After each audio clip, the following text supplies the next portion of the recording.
Maths में माथापच्ची का mindset करो। आप क्या सोचते हो कि मैं अगर कोई क्वेश्चन नहीं बना है, पचा करो, माथापच्ची किया करो, है ना। अगर मैंने मैथ्स अच्छा किया है, लाखों बच्चे जिन्होंने सिलेक्शन लिया है, तो कोई भी देखो, कोई भी ऐसा नहीं है कि मैंने आपको अगर नंबर सिस्टम में 150 क्वेश्चन करा दिए तो बस खत्म हो गया, ऐसा नहीं है। जितनी प्रैक्टिस करोगे, जितने नए नए क्वेश्चंस करोगे, जितना दिमाग लगाओगे, जो क्वेश्चन नहीं बनता है उस पर अच्छी माथापच्ची किया करो, सोचा करो, लेकर बैठा करो, क्यों नहीं बना मुझसे, और नहीं बना तो क्या कर सकते हैं, जितना सीखा है वो पूरा उस क्वेश्चन पे लगाओ। ये चीजें आपको सिखाएंगी, क्योंकि एग्जाम में भी नए नए क्वेश्चंस आएंगे। तो नए क्वेश्चंस आप कहां से करना सीखोगे? जब खुद अपने आप को डेवलप करोगे। आपको ये पूरी जो प्रोसेस होती है ना, ये एक डेवलपमेंट की प्रोसेस है।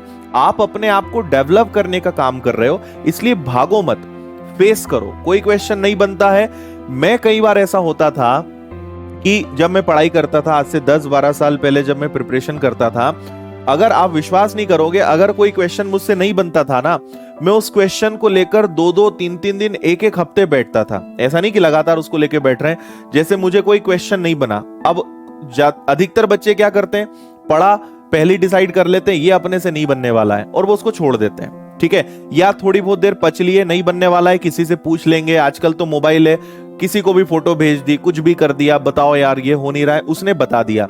अगर आपने बिना मेहनत करे किसी से सॉल्यूशन ले लिया ना उस क्वेश्चन का, तो आप अगली बार फिर फंसोगे। तरीका ये होता है, अपनी तरफ से पूरी ताकत लगा दो उस क्वेश्चन को करने की, है ना। मैं कई बार ये होता था कि आज क्वेश्चन लेके बैठे, बन ही नहीं रहा है, सॉल्व भी नहीं हो रहा है, तो मैं 4-5 घंटे कभी कभी खराब कर देता था, फिर भी नहीं बनता था, तो मैं पूछता नहीं था किसी से, है ना। फिर मैं अगले दिन अपनी पढ़ाई, अब उसको छोड़ के फिर दूसरे काम में लग गए, अपनी आगे के सब्जेक्ट पढ़ लिए।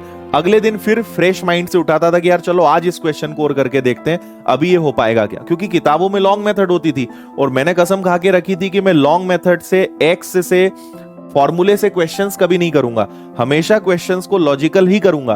तो इसलिए वो किताबों में मिलता नहीं था। तो मेरा जो खुद को चैलेंज था वो ये था कि दिमाग तो लगाना है ना।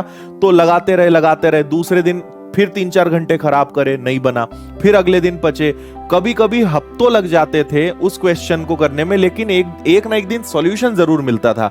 और उससे जो लॉजिक आपका डेवलप होता है, उससे जो आपका दिमाग काम करता है, वही आपकी पूंजी है, वही मेरी पूंजी है ना।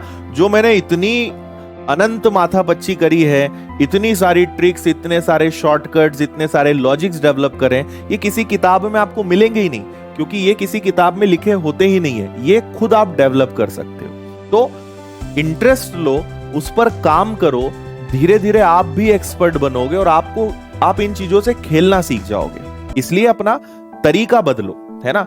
किसी चीज को कठिन बोल बोल कर उसको ब्लेम मत करो, आसान बनाने का रास्ता ढूंढो, खुद आसान आप बना सकते हो। और आपके साथ तो सबसे बड़ा फायदा है कि मैंने जो बहुत सालों मेहनत करी है, आपको वो सब पके पकाए लॉजिक दे रहा हूं। आप ये वाला क्वेश्चन किताब में देख लेना, ऐसा मिलेगा ही नहीं। वो ऐसा एक्स वाई और लंबा तरीका आपको देंगे, आप बोलोगे। इसलिए तो हम बोलते हैं मैथ्स कठिन होता है। मैथ्स कठिन नहीं है, मैथ्स की हमारे पास मेथड गलत होती है। मैथ्स कभी कठिन नहीं होता, सही मेथड है, ट्रिकी मेथड है तो वो आसान है।